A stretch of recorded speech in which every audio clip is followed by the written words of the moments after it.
Hey guys, welcome back. We're here to talk about A Farewell to Arms by Ernest Hemingway. This book I read in January. I briefly covered it in my January wrap-up. We're going to talk about it more in depth. I feel like there might be spoilers in this, so I'm going to go ahead and forewarn you. This I read for the Game of Tombs book club hosted by Emmie and Carolyn. This book has a very simple summary. This is basically about Henry, who is an American. He is posted in Italy, or he's living in Italy. He decides to fight in World War I for the Italian side. His roommate is a fellow Italian, and they get together and they go out to meet a couple of British nurses. One of those nurses being Catherine. And then they have this love story, a romance war novel. Also, I have to mention that Henry is an ambulance driver. He also is wounded, and I don't know if that's why he ends up driving the ambulance, because of his injury, or what, but... And it's also important to note that Hemingway himself was an ambulance driver. So I do kind of have to wonder if Hemingway sees himself in Henry, or if he chose to write Henry as an ambulance driver because it's something that he personally knows about and he felt like, you know, you kind of write what you know kind of thing. Overall, I thought this book was terribly boring and poorly written. I know that that's probably a very unpopular opinion. Well, I'm going to actually share some other opinions that kind of agree with me as we go through this video. I'm not the only one who feels that this book is kind of a miss. This book is always kind of a hit or a miss, it seems like, upon deeper reading about Hemingway and about his work.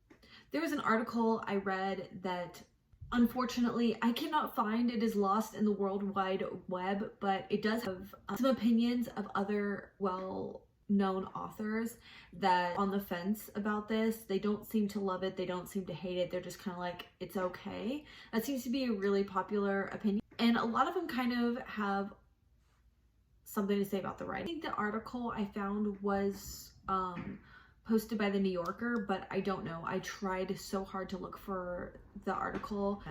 Anyway, so let's go on to the boredom that I mentioned. I feel like when it comes to just being bored with the story, that can absolutely just be a me thing. I think there's definitely some readers who really like that part of history, like reading about war, and I just don't know if that's me. I think even in a fantasy setting, if there's a long drawn out like war scene, I'm always just kind of like, okay, let's get through this. I made it about 50 pages through this book before I did enlist the help of an audiobook. And I truly tried with this book. There were moments where I realized my brain had just kind of turned off and I started thinking about other things. And I would go back and rewind the book and try to stop what I was doing and just focus on the story. And I'm telling you, my brain just can't remember. It's just literally mind-numbing. The parts that I did find more engaging were the scenes with Catherine, the love interest. And there's a point where it did start out really interesting, and maybe now's a really good time to read the passage. No, we'll come back around to it, and I will point out the part that I actually found interesting. So it did start out interesting, but then it just became so grating and so unbearably annoying. Catherine herself is just such an annoying character. For one, how many times does she have to say darling? And it really doesn't even seem to fit the overall vibes of this book. The dialogue is horrible. It's so unnatural. And it feels like Hemingway has no idea how to talk to women, or how a man and a woman would sit down and have a conversation.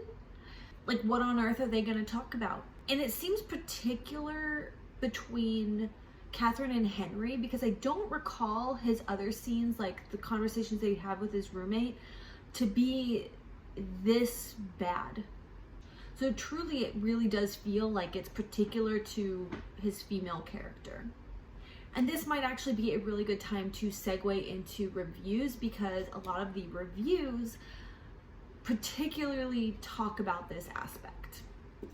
Oh, and one other thing is, I'm surprised that I don't see more of it in the reviews. In this edition, it's on page 23. So I'm gonna read the parts that I bracketed. "You're sweet," she said. "No, I'm not." "Yes, you are a dear. I'd be glad to kiss you if you don't mind." I looked in her eyes and I put my arm around her as I had before and kissed her. I kissed her hard and held her tight and tried to open her lips. They were closed tight. I was still angry. I'm sorry, I don't remember what had happened before, why he's angry. I was still angry, and as I held her, suddenly she shivered. I held her close against me and could feel her heart beating, and her lips opened and her head went back against my hand. And then she was crying on my shoulder. Okay, but at first she is like saying, "No, you're not gonna kiss me like that." And this isn't even the first instance. There is another instance where like he's trying to touch her and she like doesn't want him to, and he just is like, "No, I'm gonna force myself on you." And then she ends up always allowing it. But we're also talking that Hemingway wrote these stories. Like, these kinds of things would not fly today. They would be called out so hard. Anyways, let's go into this is Matt's review. He gave it 3 stars. I just finished it and I was disappointed. And not only disappointed, I am also bothered by it. I guess I shouldn't be surprised at Hemingway's one-dimensional, sexist portrayal of Catherine Barkley. Yes. Having read much of his other work, somehow I still am. Put simply, Catherine is a ridiculous figure. And it's no fault of her own. Hemingway gives her no opportunity to sound like anything more than a half-crazy, desperate, fawning caricature with no real desires or opinions of her own. How many times must I read lines like, "I'll say just what you wish, and I'll do what you wish, and then you will never want any other girls, will you?" Does Hemingway believe women think and talk like this, or does he mean to make his female characters sound like would-be wife pets? Yes. He also puts in parentheses, he's referencing another reviewer that's saying that the characters are trying to will themselves into happiness because of all the despair of the war and stuff around them. And I do actually mention this before, and I have the scene that kind of explains this. But Matt here says that it does make the scenes, reading through the scenes, a little bit more palatable, but I don't know. And I have the exact same feeling. While it seems like initially maybe he was going for that, it completely got lost. It just kept going on and on and on, and nothing really changed throughout their relationship. Like, their dynamic just didn't change. As for the rest of the book, I suppose an argument could be made for its groundbreaking sexual frankness, or for the necessary graphic depictions of the front, and I'll buy that. There are, after all, a number of great moments. Still, it's hard to accept the canonization of this book as the central World War I novel and ignore the fact that one of its main characters is very, very poorly written, perhaps intentionally so. Madeline's review, it is also a 3-star review. British ambulance drivers are killed sometimes. Well, I knew I would not be killed, not in this war. It did not have anything to do with me. It seemed no more dangerous to me myself than war in the movies. I wish to God it was over, though. That's actually kind of interesting. As an American, I guess maybe that's what he's trying to say, that as an American, he doesn't feel like it's against him, because really it's, the Italians' war. He just happens to be there. And maybe as an ambulance driver, he isn't really kind of seeing the same things. But anyways, it's also kind of a narcissism. I was lukewarm on this one. For Whom the Bell Tolls was much better. First, because it's about something bigger than just 2 people trying to get married. That's interesting. I did think for the size of the book, it had a lot of pages. It didn't like have a lot going on, basically. Also because the characters in A Farewell to Arms are significantly less complex and interesting than the ones in For Whom Bell Tolls. Also, Catherine Barclay is just an absolute nightmare of a character. She has no discernible personality and exists just to gratify and worship Henry. Yes. To the extent that she makes Bella Swan look like an independent, strong woman overflowing with self-esteem. Okay, I'm taking a little personal offense to that. I like Twilight and I like Bella Swan. Think I'm exaggerating here. Have some lines of actual dialogue that Catherine says to Henry. I'll say just what you wish, and I'll do what you wish, and then you will never want any other girls, will you? I want what you want. There isn't any more. Just what you want. I'm good. Aren't I good? You see? I'm good. I do what you want. Yes. That is exactly how this reading experience goes. Okay, what else we got here? I have half of this review cut off, but this is Becky's review because I just took screenshots and then stuck it in my Google Keep. All right, so this is from a reviewer who says, usually war and masculinity and stuff would be my thing, but this just didn't do anything for me. I think that this was due to the writing and the reading. I didn't like the reader at all. Oh, that's right. So she's commenting on the audiobook. Oh, this review I really, really like because this really touches on a writing trick. So here's what she says. This featured my very least favorite writing trick ever, using dialogue to replace explaining action. And I didn't put my finger on it before, but she is so right about this.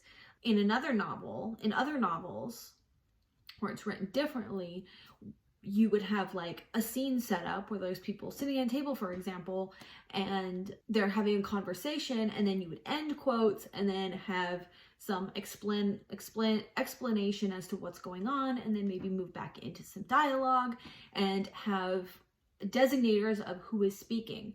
So that is one thing. We have some segments where there's a lot of just dialogue and they don't really have like who the speaker is.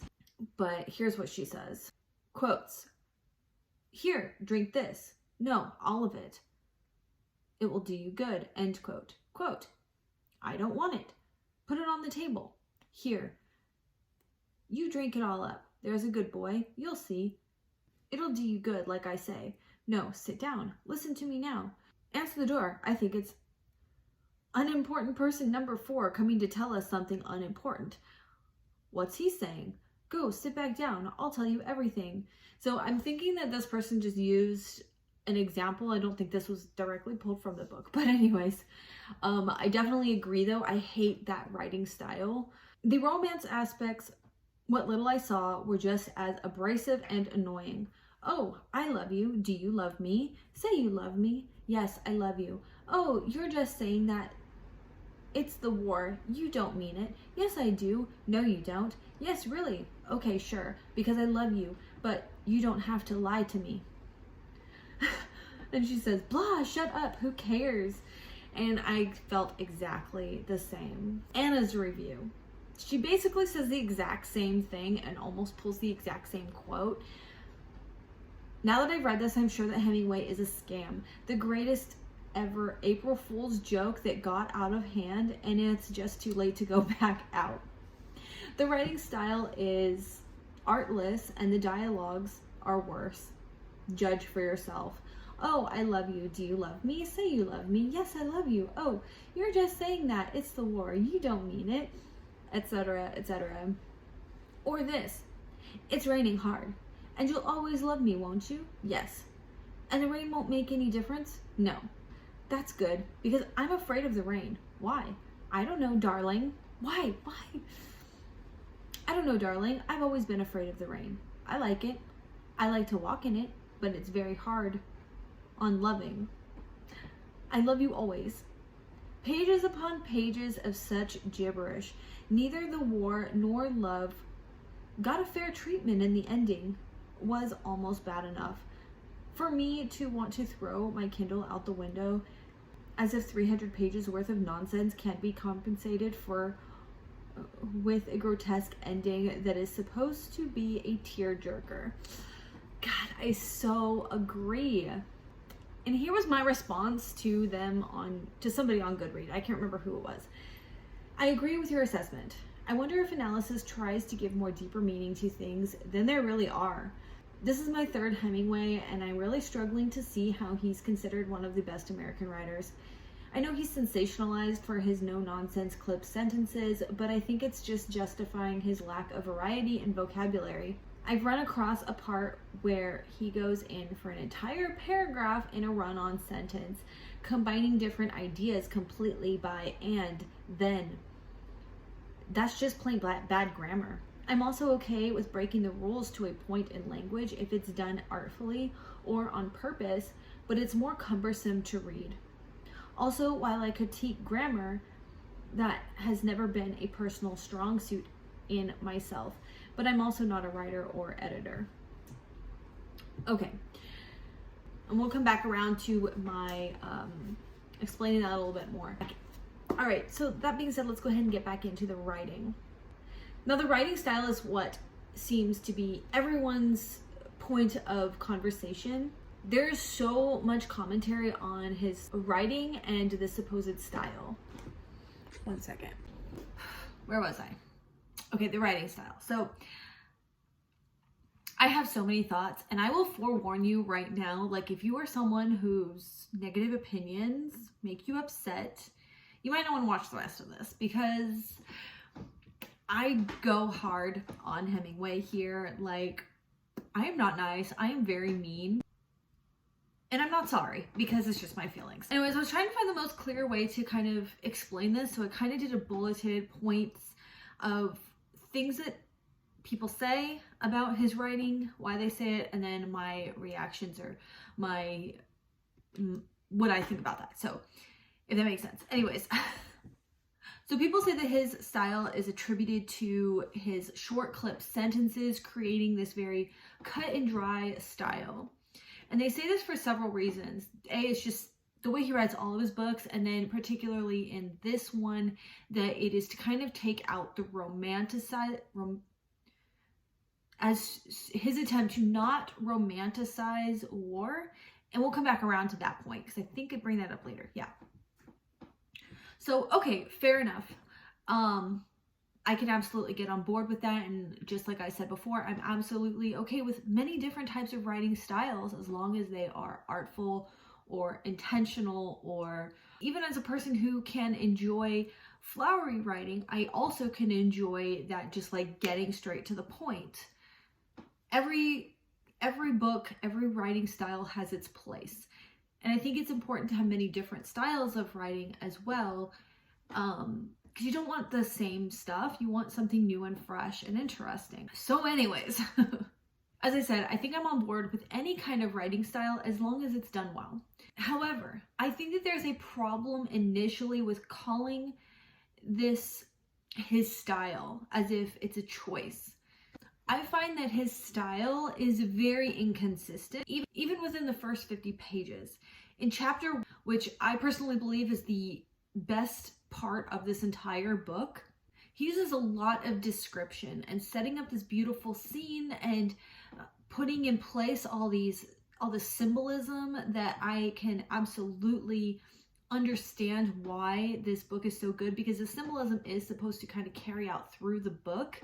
And for instance, we have this like stream that's clear and pure, and so that anything that kind of happens around this stream, and then you have this purity of this stream being flooded with blood at some point, so then you can absolutely you understand where we're going with this symbolism. And then we have these mountains, and then like the war in relation to these mountains, and just things like that. There's one thing in particular, and I think this is something that's really strong with me too, why I like it so much, because I really like nature, and I almost wonder if I should just read you chapter 1, because it's only like a page. Literally, chapter 1 is 1 page, and it's the best part of this book. So again, chapter 1, he uses a lot of description, a lot of symbolism, and setting up this scene. And then of course I noticed what everyone notices is that he has those very short clipped sentences, but he also has a ton of run-on sentences. And I've heard nobody talk about the run-on sentences, but it's something that I've noticed. And I don't know if that's just because back when I was in school, when I really liked writing, but when it came to grammar, I was not great at grammar itself. And I would always get marked down for run-on sentences. So that was something I personally had to struggle with. And so now when I see a run-on sentence, I'm like, I know that that's a run-on sentence. But he uses and over and over and over to connect these sentences so much that it's just bad grammar. I don't even feel like it's an artful choice. And again, there's another thing where if you're going to have like 2 sentences put together, well, you're supposed to use like a comma or a semicolon to connect these sentences together, but they should still be the same idea. And I noticed that we'll have a string of these run-on sentences, and then we'll completely switch ideas. I actually have a paragraph I'm going to read to you so you can see what I'm talking about. I'm going to go ahead and read for you these examples. First, let's start out with if you have this edition, I am on page 6. Second paragraph down. The forest of oak trees on the mountain beyond the town was gone. The forest had been green in the summer when we had come into the town, but now there were the stumps and the broken trunks and the ground torn up. And one day at the end of the fall, when I was out where the oak forest had been, I saw a cloud coming over the mountain. It came very fast, and the sun went a dull yellow, and then everything was gray, and the sky was covered, and the cloud came on down the mountain, and suddenly we were in it, and it was snow. The snow slanted across the wind. The bare ground was covered. The stumps of trees projected. There was snow on the guns, and there were paths in the snow going back to the latrines behind trenches. There's something about that sentence that's just challenging to read. Like it doesn't flow. Those were 3 very long sentences. There is something about, I mean, it could be intentional to intentionally slow down the reader. But I find that I'm like struggling just getting through the sentences. I don't know. Okay. Later below in the town, I watched the snow falling, looking out of the window of the body house, the house for officers, where I sat with a friend and 2 glasses drinking a bottle of Asti, and looking out at the snow falling slowly and heavily, we knew it was all over for that year. Okay, there's no single period in that entire segment. And first we have, he's watching snow falling. That's one idea. And then we have that he's in a house, and that this house is for the officers. And he's sitting with a friend, drinking. But the way he writes, sitting in his house with his friends and he's drinking, the way he constructs it in this sentence is as if it's 3 different ideas, but then it's in a sentence as if it's one idea. I mean, you can have a sentence where you're like, oh, I was sitting drinking with my friends at the body or the house for officers, which I guess you could put into a sentence, but you have to construct it a little bit differently. I don't know, maybe this is something that, maybe this is more of an opinion. Okay, so where we left off, we're at this house with the officers and they're drinking with his friends. And then again, they're looking out at the snow falling heavily. And we knew it was all over for that year. So then we come full circle to the beginning of the sentence where they're watching the snow. So they start the sentence watching snow, they end the sentence with watching snow, and then they have these 4 different ideas and there's not a single period. That's where I'm just like, wow, that's a lot.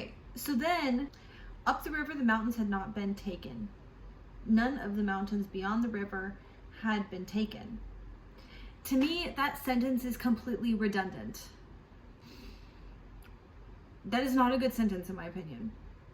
Then we get into the very short sentences. The priest looked up, period. He saw us and smiled, period. My friend motioned for him to come in, period. The priest shook his head and went on, period. And then, again, we have an extraordinarily long sentence. That night in the mess, after the spaghetti course, which everyone ate very quickly and seriously, lifting the spaghetti on the fork until the loose strands hung clear, then lowered it into the mouth, or else using a continuous lift and sucking into the mouth, helping ourselves to wine from the grass-covered gallon flask.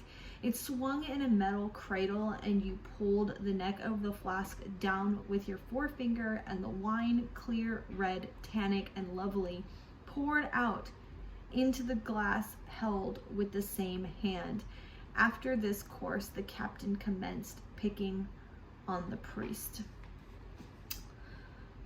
How is it a good sentence? You know what's interesting though? He goes into extreme detail about this flask of wine.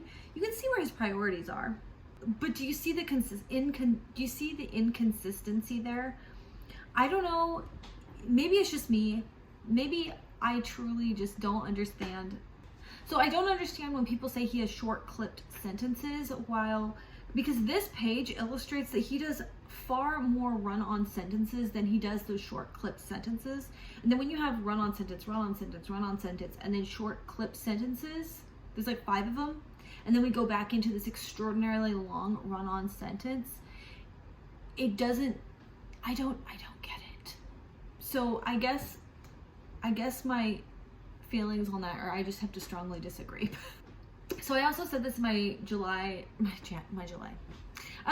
January wrap-up that I do realize that he is known for having a drinking problem, as many authors and artists have drinking problems.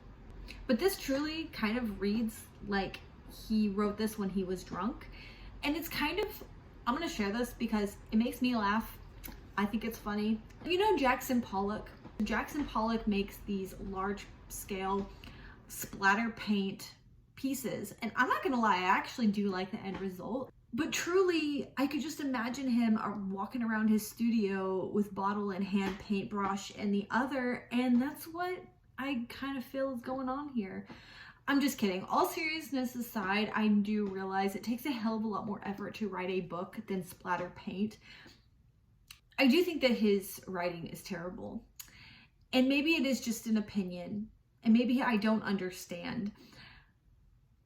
But I also feel that it is also just explained away and justified as his style, as if it were intentionally stylized. But this doesn't really quite add up, because if it's an intention, then I feel like there would be more consistency, which I don't see and have now shown proof of the. So back to something I briefly mentioned earlier. Another thing about his style is that it is said, at least in this book, that he chooses to write in this way to kind of not romanticize the idea of war. And I was like, okay, cool. I completely am on board with that. I can see that. And that's a really interesting way to do that, to achieve that goal. But then again, I started really thinking about it. And I mean, maybe I'm not the best judge. I can't say I have a whole lot of things I've read about war. I've seen a lot of movies, and I don't think anybody romanticizes war. So now it kind of ceases to feel like a reason that his writing or his depiction of a war story is any better than anybody else's. And to me, it actually ends up feeling more like a flimsy justification, again, to try to understand his style.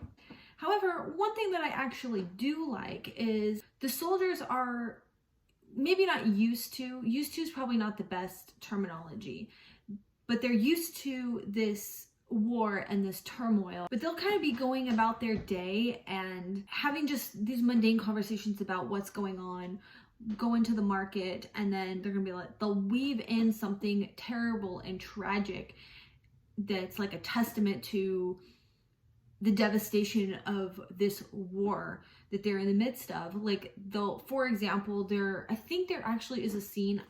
I did find it. Okay, this is chapter 3. The fields were green. I'm gonna go ahead and read like a whole passage, so you have a little bit more context.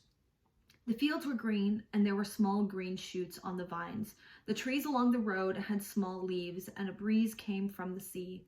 I saw the town with the hill and the old castle above it, in a cup in the hill with the mountains beyond.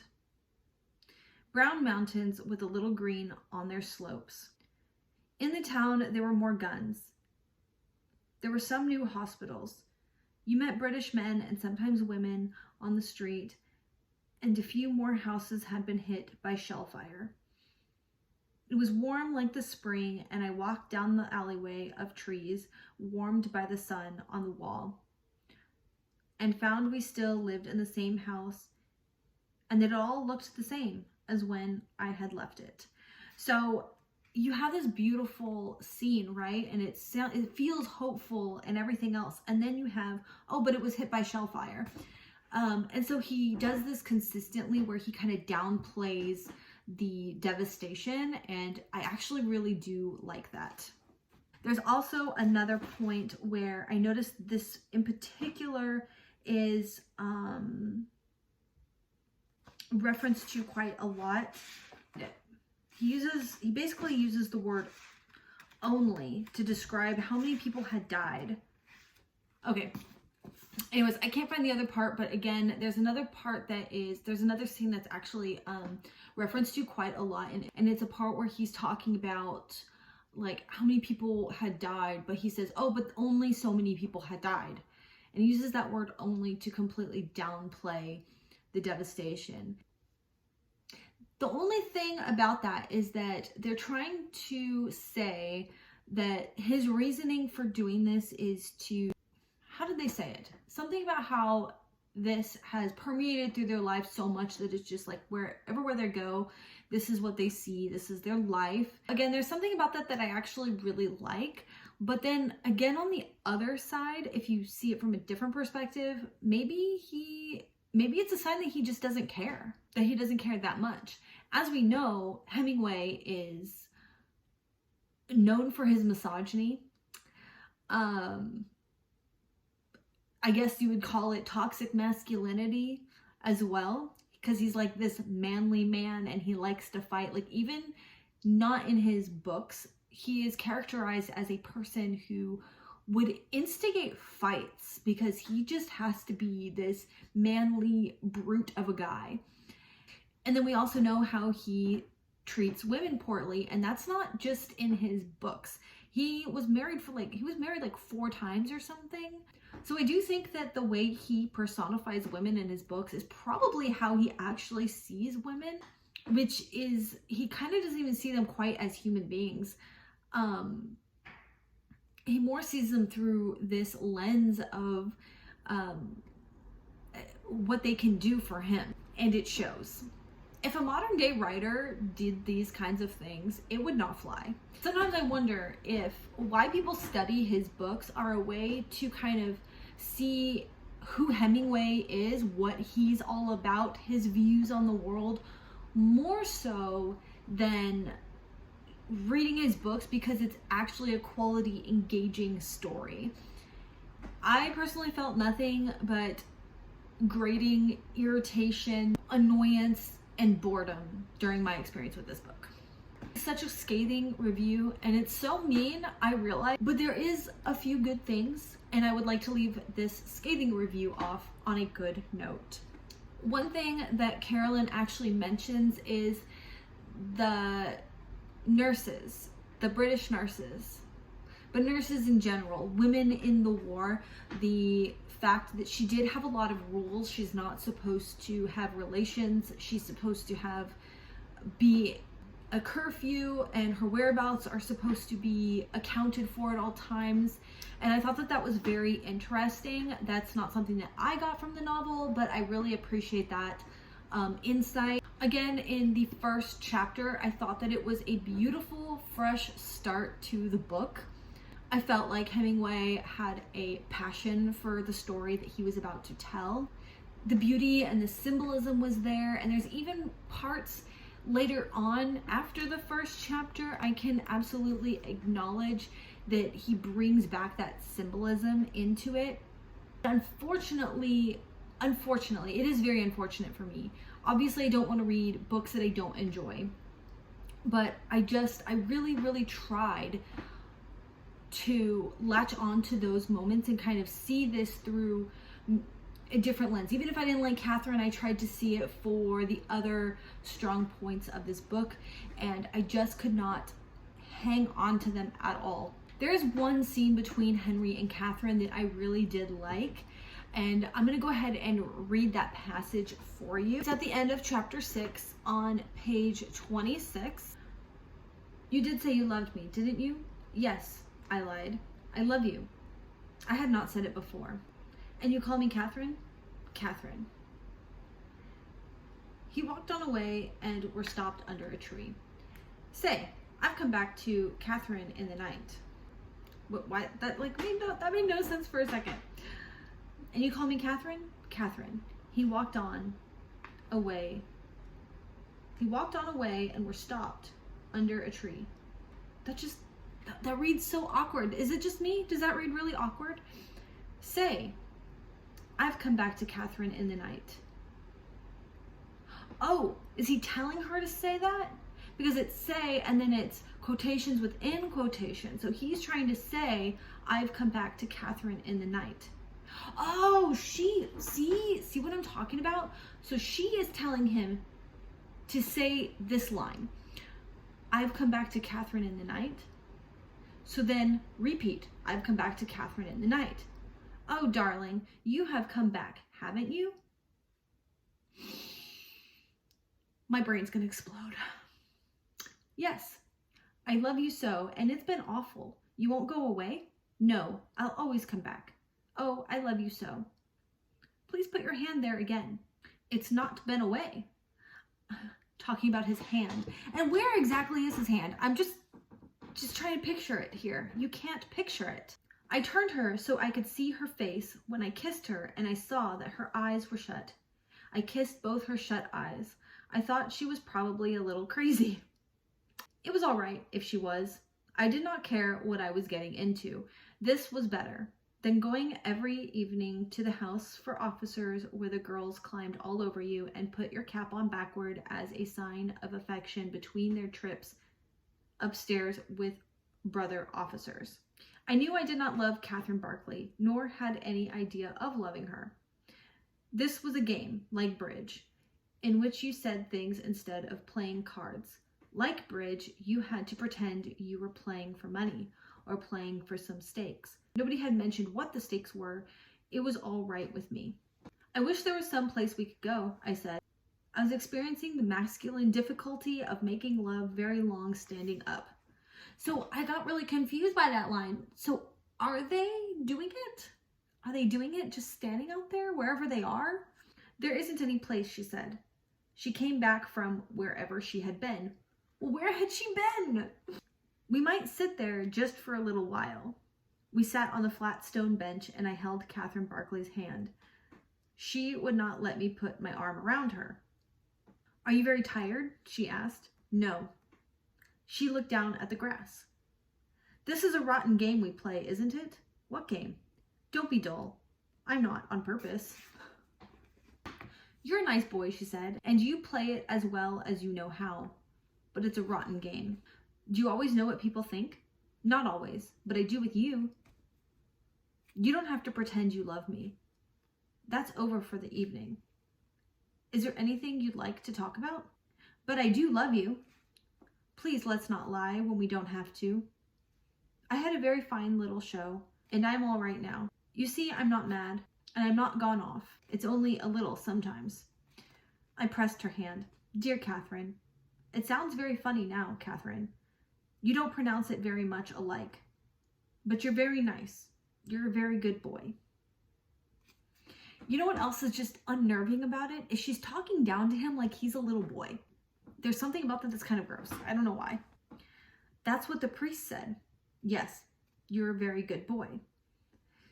And you will come and see me? Of course. And you don't have to say you love me. That's all over for a while. She stood up and put out her hand. Good night. I wanted to kiss her. No, she said. I'm awfully tired. Kiss me, though, I said. I'm awfully tired, darling. Kiss me. Do you want to very much? Yes. We kissed, and she broke away suddenly. No. Good night, please, darling. We walked to the door, and I saw her go in and down the hall. I like to watch her move. She went on down the hall. I went home. Again, we have redundancy. We do this a lot. He just said he watched her go down the hall.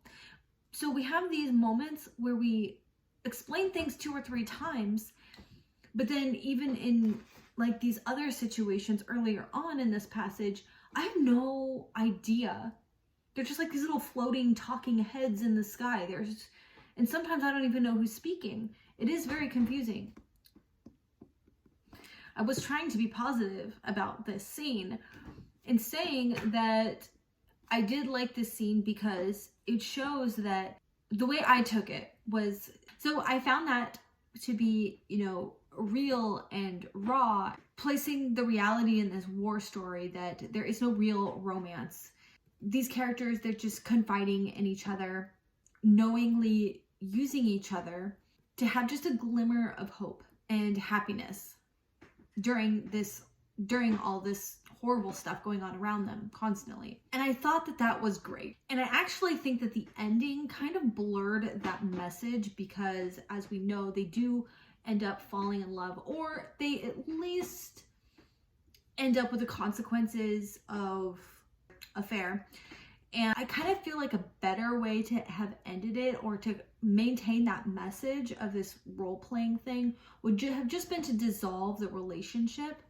But anyways, but as you can tell, as I was reading it again, as I was trying to convey the scene to you guys, I was still so like tripping up over that dialogue and the things that weren't said. Like, where was his hand? Were they actually like doing stuff there wherever they were? I don't even know. And honestly, at this point, I don't care anymore. So anyways, that's my feelings on this. And like I said, I'm actually really sorry that this book didn't work for me. I had it really hyped up in my mind. I knew that The Sun Also Rises did not work for me, and I found it pretty boring. And then I did kind of put the blame on myself because I was thinking, well, maybe it's just because I'm not into like bullfighting. Hey, that's understandable. And it did actually The Sun Also Rises actually kind of felt a lot like The Great Gatsby. And I know that he got a lot of inspiration for The Great Gatsby from F. Scott Fitzgerald himself. So I thought that was interesting. I also read somewhere that Hemingway actually started out writing short stories, and I can totally see that he would be a much stronger writer in a short story setting. So I have one other book. It's a collection of short stories, and I do want to read that at some point.